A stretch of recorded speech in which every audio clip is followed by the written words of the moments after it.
হযরতে সুলতান মুহাম্মদ বলে, জগতের মানুষ শুনো, আমার মা বড় মোহাব্বত করে আমার নাম রাখছে, কিন্তু আমি দুনিয়াতে চলাফেরা করার অবস্থায় তেমন কোন অর্থের মালিক হই নাই। একদিন আমি আমার আম্মা জান অসুস্থ অবস্থায় ঘরে পড়ে আছেন। আমার আম্মা জানের অসুস্থ মায়ের খাবারের জন্য আমি কত জায়গায় কত কর্ম তালাশ করলাম, আমি কোনো কর্ম খুঁজে পাইলাম না। আমি যখন কোনো কর্ম খুঁজে পাই না গো, আমি নদী দিয়া হেঁটে চলার সময় আমার পায়ের নিচে একটা বড় মাছ আটকায়া পড়ছে। ওই মাছটাকে নিয়ে আমি বাজারের মধ্যে বিক্রি করলাম। আমি টাকাগুলো নিয়ে আমার মায়ের কাছে গেলাম। আমার মায়ের কাছে যাইয়া বললাম, আম্মা জান দেখেন, আমি আজকে অনেকগুলা টাকা ইনকাম করে আনছি। আমার মা, আমি সুলতানকে জবাব দিছে, রে বাবা, যে সন্তান আজকে 7 দিন পর্যন্ত 1 টাকা ইনকাম করতে পারে না, হঠাৎ করে একদিনে এত টাকা কই থেকে ইনকাম করে নিয়ে আসলো, আমি মা এটা জানি না, তাহলে তোমার হক আমি খাবো না। এ পর্দার অন্তরালের মা, আপনাদের অনেকের স্বামীরা কামাই রুজি করে আনে, অনেকের সন্তানরা কামাই রুজি করে আনে। অনেক মা বোনেরা পর্দার অন্তরালে শুনতেছেন, আপনারা পুরুষদের ইনকাম কান গো মা, আপনার স্বামী আপনার সন্তান হালাল ভাবে কামাই করে না, হালাল ভাবে কামাই করে, আপনারা সেটা একবারও যাচাই বাছাই করেন না। বহু পুরুষ মানুষ বাংলার সমাজে আছে যারা মাসে বেতন পায় মাত্র 12-15 হাজার টাকা, কিন্তু বউ এবং সন্তানেরা ভালো খাবার ভালো পোশাকের জন্য চাপ দেওয়ার কারণে ওই পুরুষ মানুষটা অবৈধ পন্থায় টাকা পয়সা ইনকাম করে, হারাম পথে টাকা পয়সা ইনকাম করে, শুধু একমাত্র সন্তান স্ত্রীর চাহিদা পূরণ করার জন্য। মনে রাখতে হবে রে পর্দার অন্তরালের মা, তোমার স্বামী এবং তোমার সন্তানেরা যদি তোমাকে হারাম পথের কোনো ইনকাম খাওয়ায়, তুমি ইনকাম খায়ও না। সন্তানেরা, অনেক সন্তানেরা হয়তো জানেও না, আব্বারা তাদের পরিবারের পুরুষ মানুষেরা সুদের টাকা দিয়ে তাদের টাকা সংসার চালায়। আপনারা বলেন বাবারা, হারাম টাকা, সুদের টাকা, ঘুষের টাকা দিয়া সংসার চালায় এমন পুরুষ মানুষের সমাজে আছে না নাই? ও বাবা, শুধু অভাব নাই রে, সোনার বাংলাদেশে সুদখোরের অভাব নাই। আরে এলাকার মানুষ সুদখোর গুলারে ধরে নিয়ে মসজিদের সভাপতিও বানায়। দেখবেন এলাকার মানুষ সুদখোর ঘুষখোরারে ধরে এলাকার সর্দার বানায়। দেখবেন এলাকার মানুষ সুদখোর ঘুষখোর গুলারে এলাকার মধ্যে কত সম্মান করে নেতা বানায়। ও বন্ধু, আমারও বুঝতে একটু কষ্ট হয়, এই সুদখোর ঘুষখোর গুলার কে একটু শরম নাই, লজ্জা নাই, হায়া নাই? যদি শরম আর লজ্জা থাকতো, এরা সুদের টাকা ঘুষের টাকা খায়া মসজিদের সভাপতিগিরি করতে যাইতো না, এলাকায় সর্দারি আর মাতাব্বরি করতে যাইতো না। এলাকার মানুষকে যদি প্রশ্ন করে, আপনি কেন আপনার এলাকার এত বড় একটা সুদখোররে মসজিদের সভাপতি বানাইলেন, দেখবেন আপনারে ডাক দিয়া কয়, মাতিস না, বেশি কথা কইস না, আমরার মসজিদের ছাদ ঢালাই দিবার সময় সব দি রড দিছি, এর লাগে আমরা তার সভাপতি বানাইছি। ও বাবা, রড পায়া সুদখোরের সভাপতি বানায়ও না, কবরে বাটাম খাওয়া লাগবো, আযাবুল শাদীদের অন্তর্ভুক্ত হওয়া লাগবো, এমন ফিডা ফিটবো যেটি সুদখোরে রিড়ো ফিটবো, সুদখোরে যেটি নম নম করে রিড়ো ফিটবো। এবার কোন বাবা, যেটি সুদ খায় এটির সাথে আপনার কোনো সম্পর্ক নাই, এবার আপনারা বলেন সুদখোরের সাথে কোনো সম্পর্ক রাখা যাবে নাকি? না, জোরে কয় না, কারণ ঠেকলে সুদখোরের কাছে টিয়া আনে। এবার আপনারা বলেন সুদখোর আছে না নাই, ঘুষখোর আছে না নাই?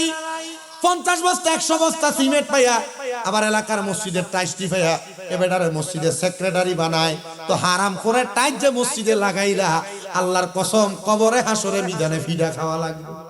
বলে হুজুর শুধু এই সুদখোর না, এমন অনেক সুদখোর আছে দৈনিক কিস্তি হিসেবে সুদের টাকা নেয়, সপ্তাহ সপ্তাহ কিস্তি হিসেবে সুদের টাকা নেয়, মাসে মাসে কিস্তি হিসেবে সুদের টাকা নেয়, আবার বাৎসরিক সুদের টাকা নেয়। 1 লাখে বছর শেষে 30,000 টাকা সুদ দেওয়া লাগে। আপনারা বলেন এমন বাৎসরিক সুদীয় সমাজে সপ্তাহ সুদীরা আছে না না? আবার এখন তো সুদের ধরন ভাল লেগে গেছে গা, সুদ আর বেড়াইতে খায় না, বাড়ি বাড়ি বেরিয়ে সুদের ব্যবসা করে। আসেনি দেখতে চিন্তা করবো কোন দিয়ে ওয়াজ যা ধরছে রে আমরারে ধরতেছে আম্মাজি এমন বহু মহিলা আছে যদি কয় কাকা দেখেন না আমার 10,000 টাকা দেওয়ান যায়নি চলবার লাগা পারি না আগামী মাসে দেলাইতাম কয় আমার কাছে নাই তোর শাশির কাছে যায় দেখ তার বইনে দিছিল সাইল্লা দিবার লাগিয়া এমন বইনের নাম দিয়া সুদের উপরে টাকা লাগায় এমন মহিলাও সমাজে আছে না না এটা মাথালারা এটা কমন ফোর্সে এটা দুই একটা দেখছে এমন আসেনি বেরিয়ে যেমন সুদকুর এ মামা শুনো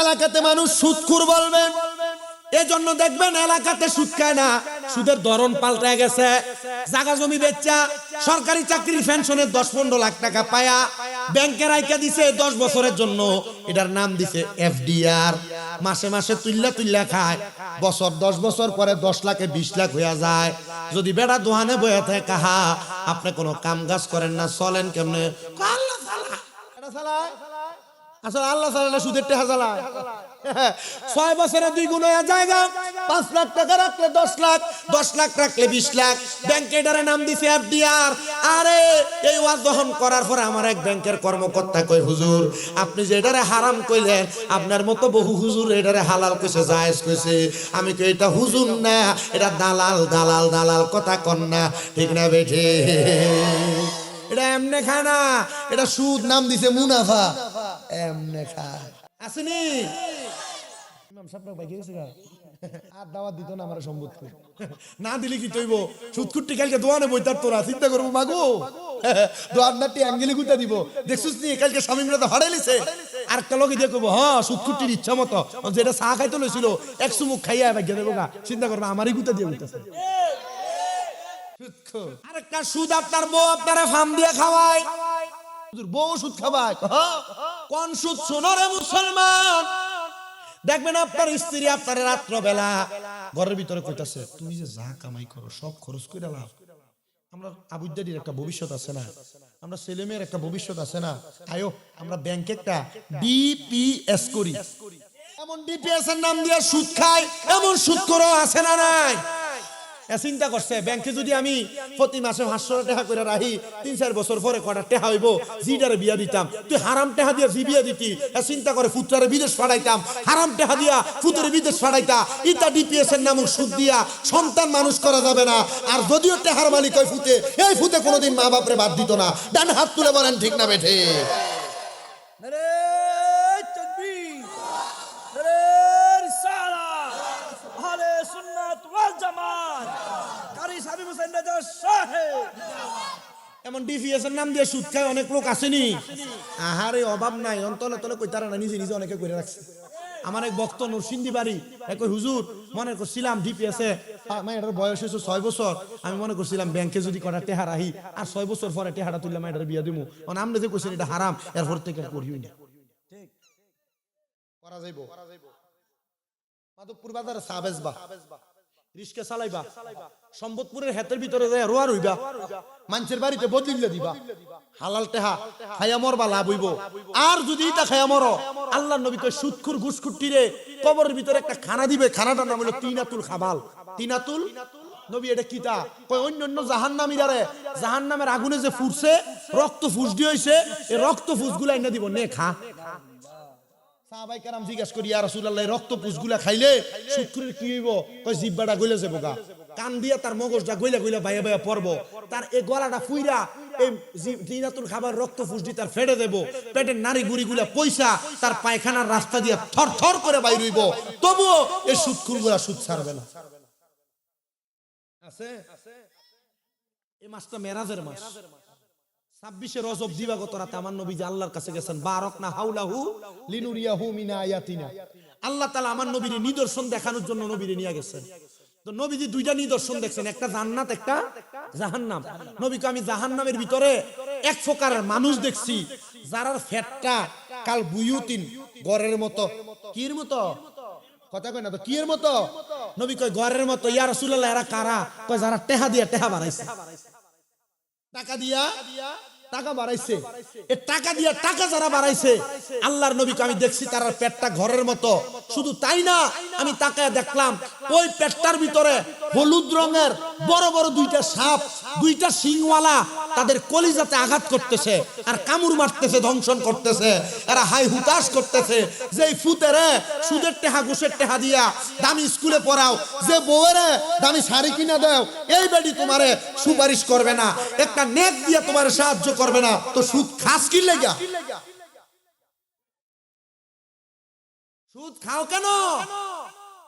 বলে মজা লাগে, সুদের টেহা দিয়া বাড়ি বানাই না। হুজুর কয় না। আর 5 আগস্টের পরে তো বহুত মৌলবী সাহেবরা সুদের ওয়াজ ছেড়ে দিছে। কি হবে আলেম সেজে সমাজেতে যদি না হক কথা উচ্চ সুরে না বলিতে? চাকরির ভয় করো যদি ছেড়ে দাও ইমামতি, চাকরির ভয় করো যদি ছেড়ে দাও এই না গদি। কি হবে আল্লাহকে ধোঁকা দিয়ে, কি হবে বেঁচে থেকে অযথা বিদ্যা শিখে যদি না গড়তে পারো শুধু মুক্ত সমাজটাকে? জবান বন্ধ নাই, আপনারা বলেন সুদ ছাড়ার দরকার আছে না নাই? ওই মা ডাক দিয়ে বলে বাবা আমি তোর ইনকামের টাকা খাবো না, তোর টাকা হালাল না হারাম আমি জানি না। সন্তান কয় মা হালাল। মা ডাক দিয়া কয় সন্তান ঠিক আছে যা, হালাল যেহেতু এই টাকা দিয়া কিছু অর্থ খাবার কিনে আনো। সন্তান বলে রে আমি খাবার কিনাই না, বাড়িতে এসে দেখে আমার মা ইন্তেকাল করেছে, আমার মায়ের জানাজা হইল, আমার মায়ের কাফন দাফন সব হইল, আমি আমার মার দাফন কইরা আল্লাহর দরবারে বারবার কান্দি মাবুদ ও আল্লাহ আমার মাডা মারা গেছে, আল্লাহ আমার মাডা কবরে কেমন আছে আমি সন্তান জানি না, আল্লাহ তুমি যদি আমার জানিয়ে দাও আমার মা কবরে কেমন আছে, আল্লাহ আমার মনে বড় শান্তি লাগবে। এমন টাইমে ওই মসজিদের ভিতরে ইমাম গাছালী রহমতুল্লাহ আলাইহি গেছে, যে ডাক দিয়া কয় বক্তরে ও সুলতান তুমি কেন মসজিদের মধ্যে কান্না করো? হুজুর আপনি জানেন আমার মা মারা গেছে, হুজুর আমার মা কবরে কেমন আছে আমি জানি না, হুজুর আমার মা কবরে কেমন আছে আপনি একবার বলেন না। আপনারা বলেন বাবারা আল্লাহর ওলিরা চাইলে মুরাকাবার মাধ্যমে মরা মা বাপরে দেখানোর ক্ষমতা আল্লাহর ওলির আছে না না? ইমাম গাছালী রহমতুল্লাহ আলাইহি কয় বাবা গভীর রজনীতে তাহাজ্জুদ নামাজ পড়া আল্লাহর দরবারে চোখের পানি ফালায়া ফালায়া কানবা, দেখবা আমার আল্লাহ তাআলা তোমার দোয়া কবুল করবে, তোমার মারে আমার আল্লাহ তাআলা দেখায়া দিব। ওই সুলতান নামক যুবকটা ডাক দিয়া কয় আমি তাহাজ্জুদ নামাজ পড়লাম, নামাজ পড়া আল্লাহর দরবারে কান্নাকাটি করতে লাগলাম, আল্লাহ আমার মা কবরে কেমন আছে আপনি একবার বলেন না। আমার আল্লাহর পক্ষ থেকে ইলহাম আসলো, ও বান্দা তোমার মা কবরে কেমন আছে? আল্লাহ বলেছেন ভালো আছে। ওই বান্দা কান্নাকাটি করে, কানতে কানতে নামাজের মুসল্লাতে বেহুশ হয়ে গেছে। এখানে এমন অনেক সন্তান আছে মা বাপরে বড় ভালোবাসে, মা বাপরে বড় মোহাব্বত করে, মা বাপরে বড় সম্মান করে, মা বাপের কিছু হইলে তার কলিজাতের মধ্যে আঘাত লাগে। ওই সন্তান মার জন্য বারবার বারবার যখন কান্দে, কান্না করতে করতে বড় বেকার হয়ে গেছে। সন্তান ডাক দিয়া কয় জগতের মানুষ শোনো গো, আমি যখন তাহাজ্জুদ নামাজ পড়ে কানতে কানতে বেহুশ হয়ে গেলাম, আমি হঠাৎ করে দেখলাম আমার আম্মা জান সুন্দর একটা জান্নাতি থালা নিয়ে বসে আছে, সেখান থেকে সুন্দর সুন্দর খাবার খায়। আমি আমার মারে জিজ্ঞাসা করলাম মা গো আপনি এত সুন্দর বাগানের মধ্যে কেমনে আসলেন, আর এত দামি দামি খানা কই পাইলেন? মা ডাক দিয়া কয় সুলতান ও আমার বাবা সন্তান আমি তো এই খানা পাওয়ার যোগ্য না, আমার আল্লাহ তো তুমি সন্তানের কারণে খানা আমারে দিছে। ও মা কি বলে? বলে তুমি সন্তান হালাল পথে কামাই কইরা আমি মায়ের খাবার যোগান দিতা, এজন্য আমার আল্লাহ তাআলা আমি মার জান্নাত প্রদান করেছে। এই আমার সম্বতপুরের বাবারা, আপনাদের যাদের মা নাই, আপনাদের যাদের বাবা নাই, আল্লাহ তাআলা আপনার দোয়ার বরকতে, তাহাজ্জুদ নামাজের বরকতে, 5 ওয়াক্ত নামাজের বরকতে আপনার মা বাবারে মাফ করে দিবে। বিশ্বাস করেন রে বাবা, এখানে হয়তো অনেক সন্তানেরা আছেন মা বাপরে কবরে মাটি দিয়া দিছে, মা বাবা কবরে কেমন আছেন আপনি জানেন না। ও সন্তান, মা বাবার কবরের সামনে নিলে মা বাবার কবর কোনটা আপনি চিনাইতে পারবেন না।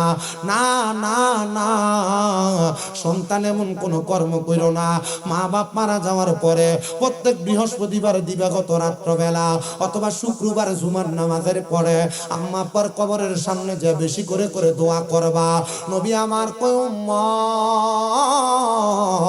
ও উম্মতের দলেরা, আম্মা আব্বার জন্য যখন কোনো সন্তান দোয়া করে আম্মা আব্বা কত খুশি হয় জানো?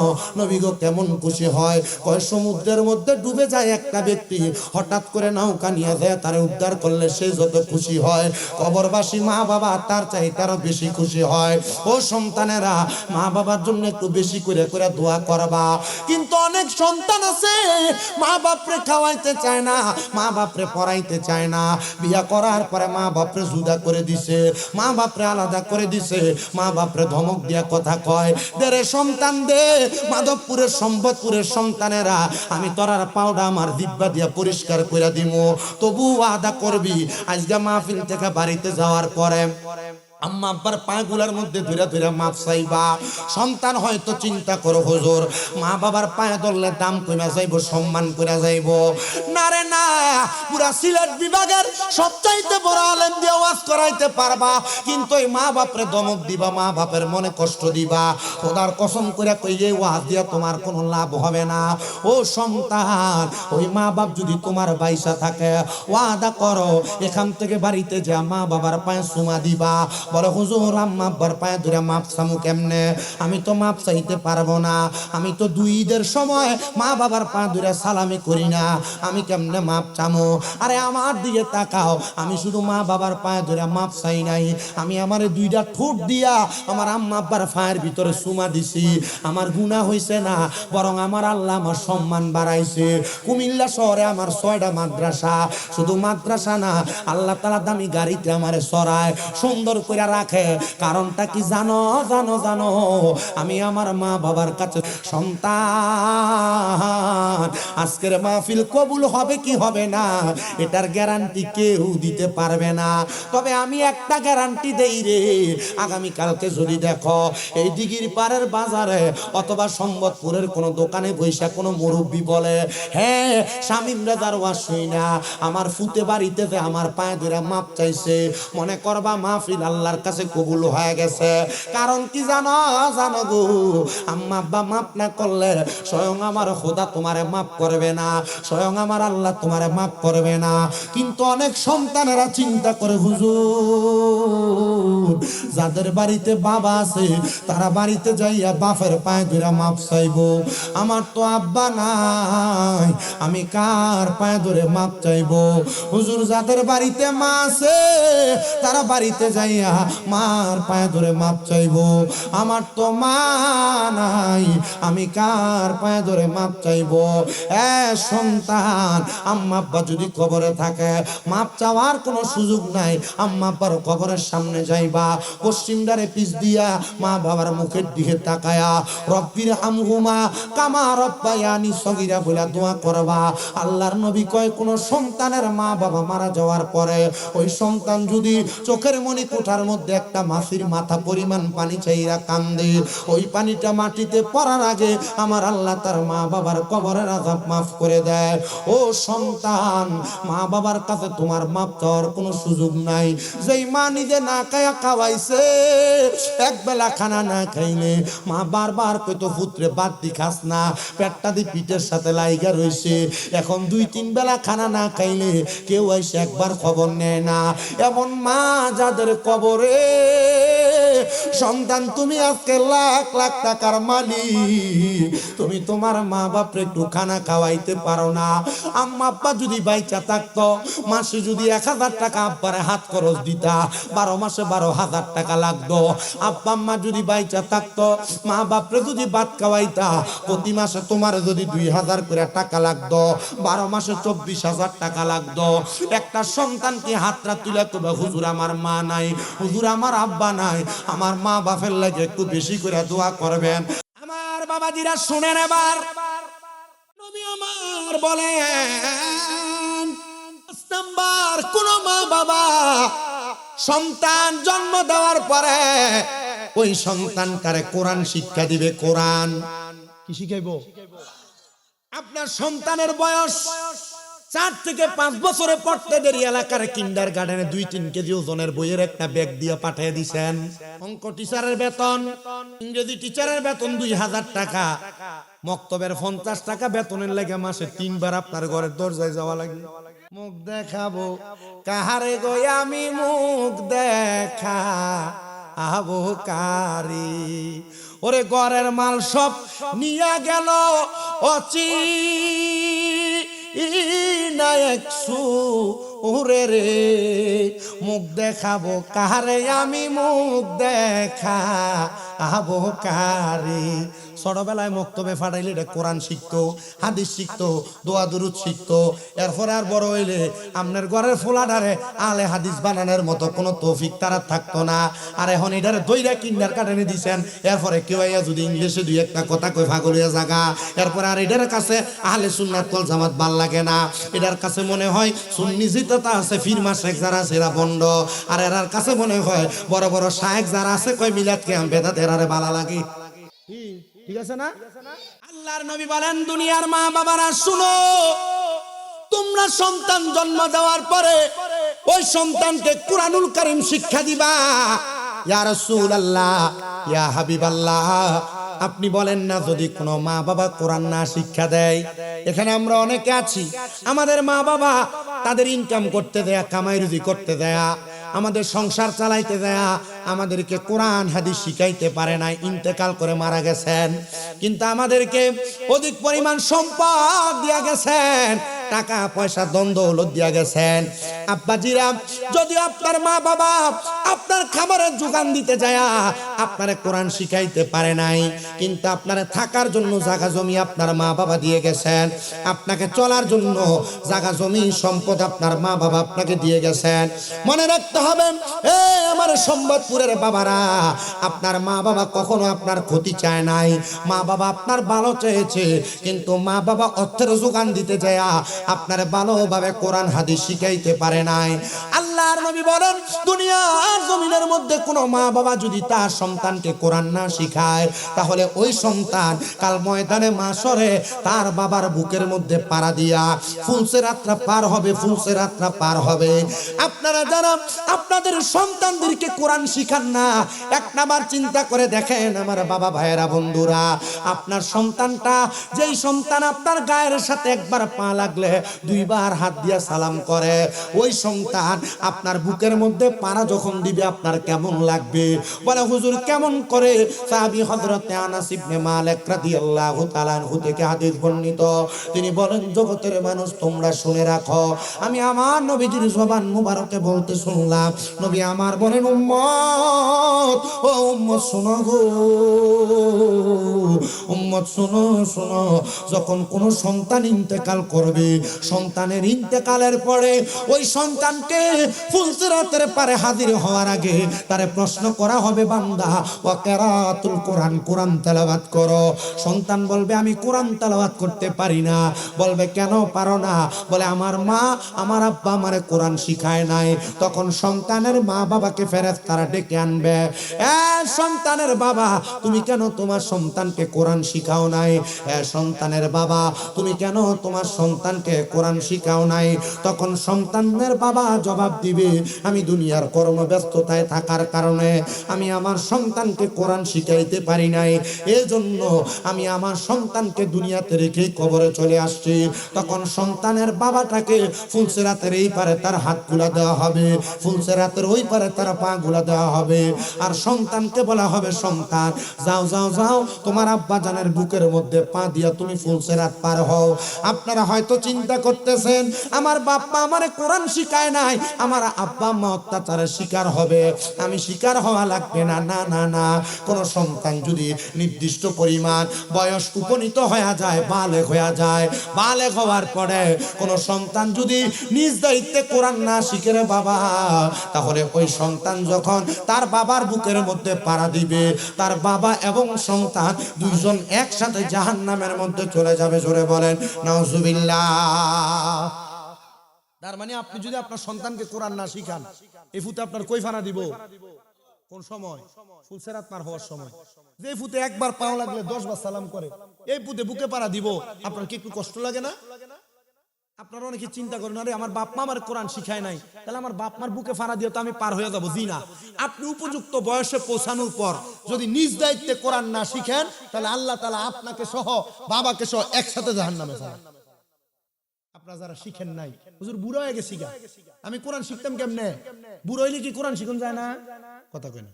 বুড়ো হইলে কোরআন শিখুন যায়নি?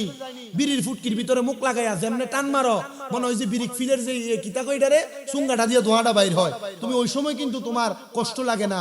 দোহানের ভিতরে বয়া বয়া একজন আরেকজনের ব্যাপারে যে বাজে বাজে মন্তব্য আর কুকতা কুতা কও, তখন তোমার কষ্ট লাগে না, সময় ব্যয় হয় না। দোহান ফাটে ফুকুরবারে বয়া বয়া মানুষের নামে আবদ গিবত কইতে কইতে তোমার দিন চলে জাগা, তখন তোমার সময় নষ্ট হয় না। কুরআনুল কারীম শিখার জন্য যদি রমজান মাসে দারুল কেরাত কও অথবা এলাকাতে কোরআন শিক্ষা কেন্দ্রে, বয়স্ক শিক্ষা কেন্দ্রে যাইতে কয়, না রে আব্বা বইতাম পারি না, শরীরে ব্যথা, মাথার বড় ব্যথা, কথা কয় না? আছে না নাই? মুরব্বী বয়স হয়েছে, হাইক্কা গেছো গা, কবরে যে যাইবা এটা এখনো বিল্লা গেছে গা। মুরব্বী এখনো জানে না। আব্বাজি জানার দরকার আছে না নাই? মুহাব্বতে কন্যা দরকার আছে না নাই? আল্লাহ আমাদেরকে বোঝার তৌফিক দান করুন, জোরে পড়েন আমিন। সবাই মুহাব্বতের আওয়াজে দুরূদ শরীফ পড়েন, আল্লাহুম্মা ওয়া আলা আলি। মনিটরের দরকার ছিল। আমরা যেদিন চলে যাব দুনিয়া ছাড়িয়া, এটা কই যামু? সত্য না মিছা? হিসাব দেওয়ান লাগবনি। আমরা যখন চলে যাব দুনিয়া ছাড়িয়া, ইমানদার উম্মত রে নবী নিবেন কুলেতে তুলিয়া, নবীজি আল্লাহ আল্লাহ। আমার প্রিয় মুসলমানেরা, শুধু সন্তানের উপরে 5টা দায়িত্ব না, ইবনে মাজাহ শরীফের আরেকটা হাদিস শরীফ পড়ে দেখলাম, কোন মা বাবা যখন সন্তান জন্ম দিবে, একটা সন্তানের মা বাবা সন্তানের বয়স যখন 7 বছর হয়ে যাবে, কত সন্তানের বয়স যখন 7 বছর হয়ে যাবে, ওই মা বাবা তার সন্তানটারে নামাজের জন্য বলবে। কিসের জন্য? এখন বাহে নামাজ পড়ে না, ভূতের কোন সময়? আমাদের লজ্জা হওয়া দরকার, মুসলমান হিসেবে আমাদের শরম থাকার দরকার যে আমরা মুসলমান দাবি করি, আমরা নামের মুসলমান। আমাদের ইসলামিত্ব আর ভিতরে ঈমান আছে কিনা এটা আমরা কেউ গ্যারান্টি দিতে পারবো না। এটার কারণ কি? এটার অন্য কোনো কারণ নাই, কারণ আমরা আমাদের ইসলামের মৌলিক দায়িত্বগুলো পালন করি না। কথা কন না? আল্লাহর নবী বলেন, উম্মত শুনো, একটা সন্তানের বয়স যখন 7 বছর হয়ে যাবে, ওই মা বাবা তার সন্তানকে নামাজের কথা বলবে। যখন 10 বছর হয়ে যাবে, তখন মা বাবা সন্তানকে নামাজের জন্য প্রহার করবে। ইয়া রাসূলুল্লাহ, ইয়া হাবিবাল্লাহ, নবী গো আপনি বলেন না, যদি মা বাবা এই মৌলিক দায়িত্বগুলা পালন করতে না পারে, তাহলে আমার আল্লাহ তাআলা ওই সন্তানটার কারণে মা বাবারে কোনো আযাব দিবে কিনা? বলে হ্যাঁ, আযাব দিবে। নবী আমার বলেন, এমন আযাব দিবে রে সন্তান, শুনো, এমন আযাব দিবে যে আযাবের কারণে তুমি জাহান্নামী হয়ে যাইবা। তোমার সন্তান দুনিয়াতে কোনো অপকর্ম করলে, তোমার সন্তানের অপকর্মের কারণে তুমি কবরের আযাবের শিকার হইবা। এজন্য মা বাবা এমন কোনো সন্তান দুনিয়াতে রেখে যাবেন না যে সন্তান অপকর্ম করবে আর আমার আল্লাহ কবরে ফেরেশতা দিয়ে আপনারে ফিডাইবো। বলে হুজুর কি বলেন? বলে হ্যাঁ, আপনার এলাকায় অনেক বিয়া বাড়ির মধ্যে গান বাজনা হয়, মুসলমানিতে গান বাজনা হয়, আপনার এলাকার মধ্যে ডিজে পার্টির কনসার্ট হয়। খোদা কি কসম করে বলি মুসলমানেরা, যে মায়ের সন্তানের এমন গান বাজনা বিবাহ শাদীতে করে, আপনাদের যদি মা বাপ কবরে থাকে, আপনি দুনিয়াতে গান বাজনা করে দুনিয়ার মাটি কাঁপান, আল্লাহ তাআলা কবরের মধ্যে আপনার মা বাবার পিঠের মধ্যে ফেরেশতা দিয়ে আঘাত করবে। কারণ সন্তান যদি দুনিয়াতে কোনো অপকর্ম করে বেড়ায়, সন্তানের অপকর্মের কারণে আল্লাহ তাআলা তার মা বাবারে কবরের আযাবের শিকার করে, কবরের আযাব। এজন্য আমাদের যদি কারোর মা বাবা বেঁচে থাকে, আমরা মা বাবার আদেশ মেনে চলবো। মা বাপ যে পথে চলে সেই পথে চলবো। বাবা ছিল সুফি সাহেব, বাবা ছিল 5 ওয়াক্ত নামাজি, কিন্তু সন্তান এমন প্যান্ট পরে তার প্যান্টের মধ্যে 2টা 3টা 4টা ফাড়া থাকে। সন্তান এমন বন্ধু বান্ধবের সাথে চলাফেরা করে যে বন্ধু বান্ধব গান বাজনা নিয়ে ব্যস্ত, যে বন্ধু বান্ধব মহিলা দিয়ে যে জায়গায় গান হয় সেই জায়গায় আগের কাতারের মুসল্লি। না না সন্তান, মনে রাখবা তোমার সঙ্গ দোষ অঙ্গ নষ্ট হয়ে যাবে। আর যখন তোমার অঙ্গ নষ্ট হবে তখন তোমার এই অপকর্মের কারণে তোমার মা বাবা কবরের আযাবের শিকার হবে।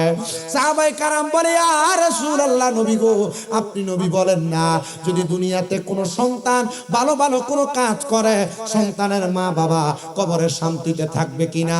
আপনাদের যাদের মা মারা গেছে, আপনাদের যাদের বাবা মারা গেছেন, শোনেন বাবাজিরা, আপনার ভালো ভালো কাজের বিনিময়ে আল্লাহর হাবিব বলে আপনার মা বাবা কবরে ভালো থাকবে। জোরে জোরে বলেন সুবহানাল্লাহ। আপনি নামাজ পড়লে এটা সওয়াব আপনার মা বাবা পাবে, রোজা রাখলে এটা সওয়াব আপনার মা বাবা পাবে, 1 টাকা দান করলে এটা সওয়াব আপনার মা বাবা পাবে, ভালো কোনো সুন্দর কথা বললে আপনার মা বাবা সওয়াব পাবে, আপনি ভালো কোনো নেক কাজ করলে এটা সওয়াব আপনার মা বাবা পাবে। তাহলে বলেন, আম্মা আব্বার কবরে ভালো রাখার জন্য আমরা সন্তানেরা দুনিয়াতে অপকর্ম ছেড়ে ভালো কাজ করার দরকার আছে কিনা? রাজি আছেন কারা কারা? 2 হাত তুলে আল্লাহকে দেখান। আল্লাহ কবুল করেন, আমিন পড়েন। তাকবীর জোরে, নারে তাকবীর, নারে রিসালাত, নারে গাউসিয়া, আহলে সুন্নাত ওয়াল জামাত, জোরে বলেন না মারহাবা। আল্লাহর হাবিবের কাছে একজন সাহাবী আগমন, কুরাইজা গোত্রের এক লোক আগমন করলো। নবীজির কাছে আগমন কইরা ডাক দিয়ে বলেন, ইয়া রাসূলুল্লাহ, হাল বাকিয়া মিন বিররিয়া বুয়াইয়া শাইউন আবার রুহুমা বিহি বাদা মাউতিমা। ইয়া রাসূলুল্লাহ, আপনি বলেন না আমাদের মা বাবার পরে, আমাদের মা বাবার ইন্তেকালের পরে আমাদের কোনো দায়িত্ব আছে কিনা? আল্লাহর হাবিব সাল্লাল্লাহু আলাইহি সাল্লাম বলে, কয়লা নাম, হ্যাঁ দায়িত্ব আছে। ইয়া রাসূলুল্লাহ, কি দায়িত্ব আছে? আপনি নবী বলেন। নবী আমার বলে, 1 নাম্বার আসসালাতু আলাইহিমা, তোমাদের মা বাবা মারা যাওয়ার পরে তোমরা তোমাদের মা বাবার জন্য দোয়া করবা। দোয়া জোরে জোরে বলেন সুবহানাল্লাহ। নবী বলছে মা বাবা মারা যাওয়ার পর দোয়া করবার জন্য। মৌলভী সাহেব লাশ লিয়ে দমু মারে। নবী বলছে মরার পর কি করবার লাগিয়া? বলে হুজুর না, তো দোয়া করার কথা কইছে মরার পরে, তো জানাজার পরে দোয়া করেন কেন? আল্লাহ নবীর আরেক হাদিস, ইজা সাল্লাইতুম আলাল মাইয়িতি ফাকলিসু লাহুদ দুআ, ইজা যখন সাল্লাইতুম তোমরা নামাজ আদায় করো, আলাল মাইয়িতি মৃত ব্যক্তির জন্য, ফাকলিসু লাহুদ দুআ অতঃপর তার জন্য দোয়া করো। তো নবীজি বলছেন মানুষ মারা যাওয়ার পর জানাজার নামাজ পড়ে দোয়া করতে। মৌলভী কয় না, দোয়া করা যাইতো না, বেদাত, লাশ পেয়ে জায়গা তাড়াতাড়ি, যত তাড়াতাড়ি মাটি দিবি তত তাড়াতাড়ি বালা। তো নবীর কথা মানতেন না, মোল্লার কথা মানতেন? হুজুর তাই তো সুন্দর আলেম মানুষ, বালা কতই কয়, সব কতই বালা লাগে। জি না, আলেমের শুরুতে জালেম হয়ে আপনার কাছে কথা কইব, সব 10টা কথা মিডা মিডা কইব, আর একটা উল্টা কই আপনার ইমানদারে হরণ করব। এমন তো আলেমের ওয়াজ আপনার শোনার দরকার নেই। আমি যদি কই আমার তো শুনবেন না আপনি। আমি যদি একটা ভুল কই আর পরে আমি যদি আপনার কাছে মাপ না চাই, আল্লাহর কাছে মাপ না চাই, তাহলে আমার ওয়াজও আপনার শোনার দরকার নেই। কথা কন না কেন? নোয়াখালীর এক বেডির নাতিন খুব সুন্দর।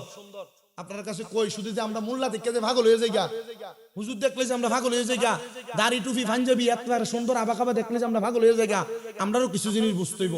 নোয়াখালীর এক বেডির সুন্দর এক নাতিন, কিন্তু এই নাতিনের বিয়া করবার লাগে এলাকার সব ফোলাফান ভাগল, কিন্তু বিয়া করতে পারে না, কোনো সুযোগ পায় না। বিয়া করবো কেমনে? এলাকার 2-1টা থায় না দুষ্ট ফোলা পায়, চিন্তা করলো নাতিন রে বিয়া করতে হইলে দাদির হাত করতে হইবে। ঠিক আছে, দাদির কাছে, দাদি গো তুমি তো বুড়া মানুষ, চলতে ফিরতে কষ্ট হয়, তুমি যদি তোমার কামের লোক হিসেবে আমার রাখিয়া দাও তাহলে আমি তোমার কাছে থাকতাম, আর থাইকা থাইকা তোমার কাম দিয়ে আগে দিতাম। আরে আমি নিজেই তো চলতাম পারি না, টাকা পয়সা নাই, আমি চললাম কেমনে, তোর বেতন দিব কেমনে? না গো দাদি, মুরব্বী মানুষ, দোয়া দেলাই লইব, এমনি তুমি আমারে টাকা পয়সা দেওয়ান লাগতো না। ঠিক আছে, টাকা পয়সা দেওয়ান লাগতো না, তুই আমার কাম কাজ করিস, তো কাম কাজের লাগলে আমি তোরে ডাক দিতাম কেমনে? দাদি কেমনে কইতাম, আমার নাম তো মানুষের কাছে আমি কইতামও পারি না। বল তোর নাম কিতা? আমার নাম নাতিন জামাই। কইছে নাম কিতা? নাতিন জামাই। ও নাতিন জামাই, ঠিক আছে। তো 2 সপ্তাহ পর্যন্ত দাদির খেদমত করে, যখনই বেডির দরকার লাগে বেডি রাখ দে, নাতিন জামাই কয় আয়ো। এতে 2 সপ্তাহ পর্যন্ত থাকতে থাকতে বেডি নাতিন রে ফড়াইলিস। ফড়ায়া 2 সপ্তাহ সময় নাতিন হাতে ধরে না কয় দাদি তোমার নাতিন আমার পছন্দ, আমি তার বিয়া করতাম। কয় না রে বো, তোর কাছে আমার অত সুন্দর নাতিন বিয়া দেওয়া যাইতো না, কারণ আমার নাতিন সুন্দর বালা জাগাত বিয়া দেওয়া যাইব, আরো বালাদামান পাওয়া যাইব। কহ বালাদামান যেহেতু পাওয়া যাইব, বালাদামানের কাছে বিয়া দিও, কিন্তু তোমার নাতিনও আমার বালা পায়। কি দেখো তোর দাদির কথা শুনবি না, আমার লগে যাবি? না গো, তোমার যেহেতু ভালোবাসেই লাইছি তোমার লগেই যাইব। দাদি কয় রে আমার কপাল খাইছে রে অন এই নাতিন জামাইয়ে দাদির নাতিনের হাতে দুইরা লইয়া ফলায় যায় আর বেডি ডাহে ও এলাকার মানুষ শুনো নাতিন জামাইটা আমার নাতিনটা লইয়া জাগা নাতিন জামাই আমার নাতিন লইয়া জাগা এলাকার মানুষকে দূর বিডি পাগলের করে পাগল নাতিন জামাই নাতিন লইয়া যেত না তরেনি লইয়া যেত আসলে এটার নাম নাতিন জামাই আসলে এটার নাম নাতিন জামাই এটা দাদিরে দুকা দিবার লাগা নাম দিছে নাতিন জামাই তো যেটা দাড়িওয়ালা টুপিওয়ালা পাঞ্জাবিওয়ালা সব দাড়িওয়ালা টুপিওয়ালা এটা ঈমানওয়ালা হুজুর না এটা নাতিন জামাইয়ের মতো ঈমান সো নাতিন জামাই নাতিন চুরি করে আর এটা আমরা ঈমান চুরি করে আমরা বাপ দাদা 14 গোষ্ঠী সবাই জানাজার পরে দোয়া করে আইছে শুধু এটা না এটা না এটা না আমাদের এলাকার সব মানুষ মিলাদ কিয়াম করতে করতে অভ্যস্ত নবীর তাজিম করতে করতে অভ্যস্ত আমাদের এলাকার মানুষ এর সামনে রমজান আইতাছে কানা গ্রুপ বাইরে গেছে গা এরা আইয়াই আমরারে ফতুয়া দিয়ে লাইবো আরে তারাবির নামাজ কি 30 রাকাত ফরজ 8 রাকাত ফরলই তো চলে আছে কি না সামনের কাতারে যে ইমামের ফ্যাশন দিয়ে দাঁড়ায় 8 রাকাত শেষ মুসল্লিদের ঢেয়ে ঢেয়ে বাড়িয়ে যায়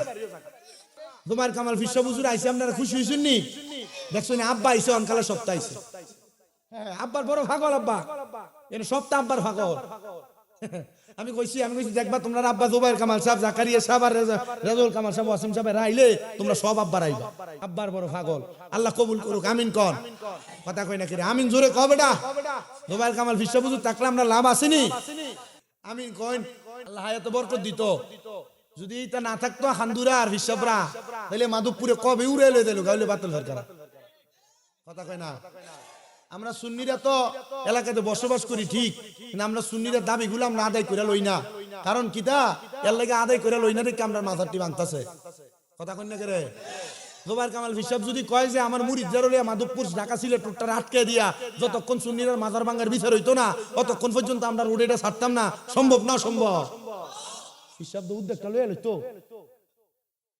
মারহাবা কইন বেটা আমরা জানি পারবো কথা কই না ফারা সম্ভব নি যেমন হিসাবরা সুবতে থাকবা লাভ আছে নি হ্যাঁ তা আমি কইছিলাম তার কাছে তারাবির নামাজ 8 রাকাত কইতে আমরা রিমান্ডার চুরি করে লয়ে দিতে থাকা নাতিন জামাইয়ের মতো ঈমান সুর এটা নাতিন সুর এটা ঈমান সুর আসেনি এমন এজাত মৌলভী সাহেব থেকে ফতুয়া থেকে দূরে থাকবা কারণ এরা আমদারে মানুষ এমনি নামাজ পড়ে না মানুষ এমনি রোজা রাখে না মানুষ এমনি দূরে দূরে থাকে রমজান মাস আসলে তারাবির নামাজটা কম ফকি 20 টাকা পড়তে দেস না কথা কই না একবার নির্বাচনে যখন দাঁড়ায় দেখবেন সাদা সাদা পোশাক পাঞ্জাবি পরেনি একবার নির্বাচনে দাঁড়াইছে এ লম্বা পাঞ্জাবি পোশাক কিনছে যে এর ফাজমাটা একটু লম্বা ফাজমা কিটা বড় লম্বা লম্বা ফাজমা দেখা বাড়িতে এর বউরে কইছে বগো আমার ফাজমাটা বেশি লম্বা 60 আঙ্গুল একটু কাটতে কমাই দিও বিডি আমার হাতে কাম আছে আমার ফুতের বউরে যায় কও বিডি কমাই দিব ফুতের বউর কাছে গেছে হ্যাঁ ফুতের বউ কই তুমি এনে সামনে এগো বিডি আইছে আয়া কয় আব্বা কিটা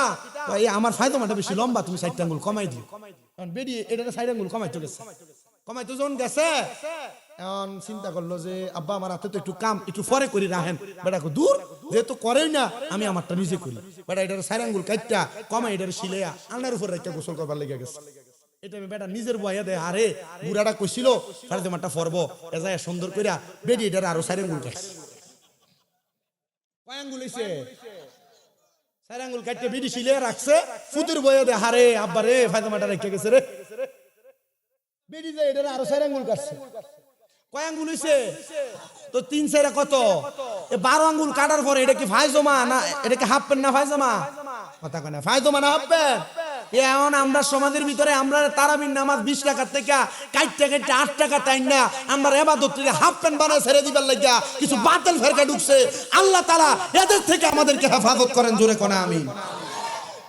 এটা হাফ প্যান্ট বানাই না লোক আমরা নাই কথা কয় না সুন্নিরার উরুস মাহফিল মিলাদ মাহফিল বেদাত কইতে কইতে আর মুয়ে ফেনা ছুটে গেছে গা কিন্তু দেখবেন যে উরুস মাহফিলের ভিতরে এমনি ঘুমটারা দিয়ে বিরিয়ানি দেখাইবার লাগে দেব শয়তান গরু কয়টা কাটে জুবাইর কামাল ফিসা বুঝুরি এটা যাইবা যাই আমরা সাউন্ড লেগে যাই বইতে আল্লাহ আমরারে হেফাজত করুক আর জোরে কোন আমিন মা বাপ মরলে দোয়া করবানি দোয়া আমি কইছি আমি তো কইছি আমি যে কইছিলাম আমি যে ফিসা বুঝুরি কইছি এটা ভালো করে কই দিবা দিয়া যাবে লাগা মা বাপ মরলে জানাজার খাটের লাশ টাঙ্গে ধরে রাখবা আমার মা বাপ মরছে আমি দোয়া কইরাম তুই বাধা দেওয়ার কথা ইমানদার হরণ করে আব্বা আনাইলে মরে যাবেন গা এখন থেকে যদি এর শিক্ষা না জানার ফুতে দিরা না শিকার আপনি মরার পরে আপনার ফুতে আপনার লেগে দোয়া করতে বারেকটা মুলুবি দিয়ে কতদিন আমরা তো বারেকটা মুলুবি সাহেব আমরা যে আপনি কতদিন দোয়া করাইবেন সাহাবায়ে কেরাম বলি ইয়া রাসূলুল্লাহ, ও মায়ার নবী আপনার কাছে জানতে চাই মা বাবা মারা যাওয়ার পরে আর কি করা লাগবে? নবী আমার বলে 2 নাম্বার ওয়াল ইস্তিগফারু লাহুমা, আম্মা আব্বা মারা যাওয়ার পরে আম্মা আব্বার জন্য ক্ষমা প্রার্থনা করবা। নতুন নতুন নাম দিয়ে আইসা আপনারা বলবে কোরআন খতম করানো বেদাত, হুজুর 10 জন 15 জন আইনা কোরআন খতম করাইলা, তারা পড়লো তারা সওয়াব পাইলো, তোমার মা বাবা কি সওয়াব পাইলো? তুমি দোয়া করলে তোমার মা বাবা পাইতো। ও বাবা না, 10 জন 15 জন 20 জন 50 জন আলেম আইনা, মাদ্রাসার ছাত্র আইনা যখন আপনি কোরআন পড়ান, খতমে গাউসিয়া পড়ান, খতমে খাজে গান পড়ান, খতমে তাহলিল, খতমে কুল পড়ান, তখন তারা মুনাজাতে দোয়া করে, আল্লাহ যাদের উসিলায় এই কোরআনুল কারীমের খতম করা হয়েছে, আল্লাহ তাকে উদ্দেশ্য করে তেলাওয়াত করা হয়েছে, এই কোরআন খতমের হাদিয়া তার কবরে তুমি পৌঁছায়া, তার কবরটারে তুমি আযাব মুক্ত কইরা জান্নাত বানায়া দাও। তখন সন্তানও বলে আমিন। আল্লাহ তাআলা তখন উলামায়ে কেরামের দোয়ার বরকতে সন্তানের মা বাপরে ক্ষমা করে দেয়। জোরে বলেন সুবহানাল্লাহ।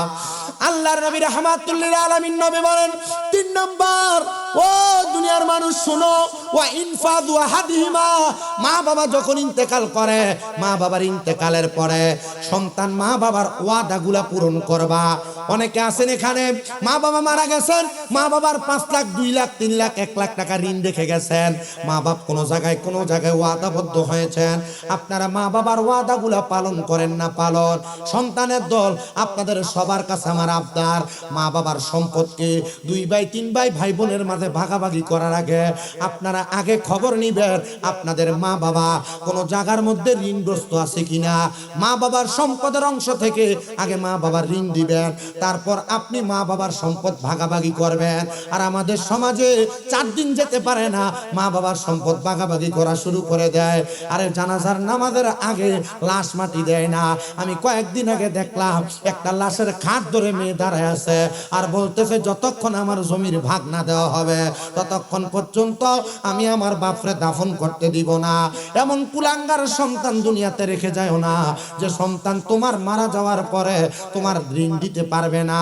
সন্তান মনে রাখবা, তোমার আব্বা আম্মা তোমারে বড় কষ্ট করে মানুষ করেছেন, তুমি সন্তান আব্বা আম্মারে দাফন করার আগে তুমি তোমার আম্মা আব্বাটারে একটা কথা প্রয়োজন বেটা না কোন সালাম দেন, কিছুই তো না, আমার ওয়াজ আটকে তো না, কিছুই তো না। আপনার কি দেখবে যে ইস বেড়ে আমার কাছে আরো কথা আছে, যেটা গেল আমাকে রিজুট করে দিন।